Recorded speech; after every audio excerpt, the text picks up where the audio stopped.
नमस्कार मित्रांनो, स्वागत आहे तुमचं या डेटाच्या अनालिसिस व्हिडिओमध्ये. तर मित्रांनो, आज आहे 14 तारीख आणि आपण डेटा जो ट्रॅक करणार आहे तो 15 तारखेचा. ओके. आजच्या दिवसभरामध्ये काय झालंय, आज होती एक्सपायरीला कशा पद्धतीने काम झाले ते आपल्याला बघायचंय. उद्याची दिशा समजून घ्यायची. ओके. आपण बघू शकत असाल, कालचा जो डेटा आहे तो थोडासा पॉझिटिव्ह आला होता कम्पेअर टू परवाच्या पेक्षा. तर इथे तुम्ही वरती गेले की तुम्हाला लक्षात येईल की हा जो डेटा आहे थोडासा पॉझिटिव्ह आला होता 8.38च्या पोझिशन 7.92. पण आता ह्याला नाईलाज झालेला आहे, अख्ख्या जगाचा नाईलाज झालेला आहे. ओके.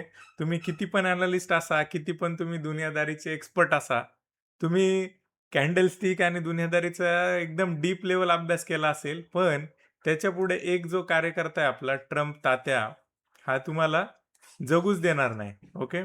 तर कधी प्लस, कधी मायनस, कधी युद्ध थांबलं, कधी चालू झालं, कधी काय करायचंय काय त्याच्या मनात येईल ते तो करू लागलाय. ओके. आता तुम्ही अनालिसिस दुनियादारीचं जे करत असाल ते सगळं फेल होताना दिसतंय. ओके. ओव्हरऑल डेटा पॉझिटिव्ह होता. दुपारनंतरून थोड्याशा सकाळच्या वेळात ही स्ट्रेंथ थोड्याशा पॉझिटिव्हिटीला त्या ठिकाणी दाखवण्याचा प्रयत्न करत होता. ओके. ओव्हरऑल पोझिशन आहे त्या अनवाइंड होऊन ओव्हरऑल जो निगेटिव्हिटी आहे ती स्टील कंटिन्यू झाली.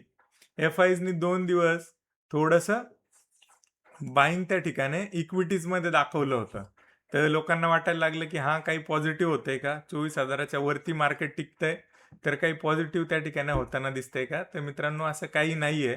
लाँग रनचा जो डेटा आहे, तो निगेटिव्हच आहे. मी वारंवार तुम्हाला सांगत आलोय आणि अशा हिशोबाने हे त्या ठिकाणी चालू आहे वारंवार. ठीक आहे. हा जो डेटा आहे, हा आहे 9,34,000चा डेटा त्या ठिकाणी आत्ता कॅरी झालेला आहे. आजच्या दिवसभरात ते एक्सपायरी होऊन सुद्धा एवढं मोठ्या पोझिशन अनवाइंड होऊन सुद्धा हा हेवी डेटा हे झालेला आहे. ते साइडवेज टू निगेटिव्हच राहील आणि 24,000 इझिली ब्रेक होईल. ओके. जी पण अपसाईड येईल ती अपसाईड आता उद्या सेलिंगसाठीच वापरा, एवढंच मी सांगू शकेल. ओके. 8,85,000च्या पोझिशन आता 9,42,000वर आलेल्या आहेत एफ-आयच्या.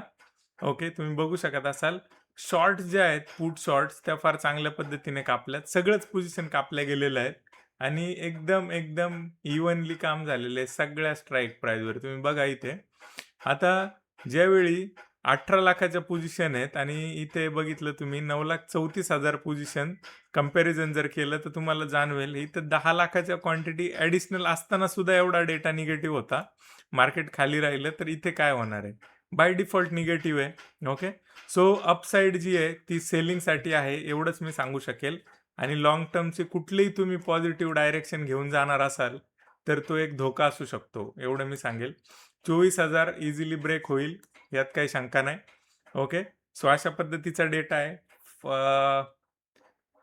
फार काही बोलण्यासारखं नाहीये. ओव्हरऑल डेटाच्या पोझिशन निगेटिव्हच आहेत. ओके.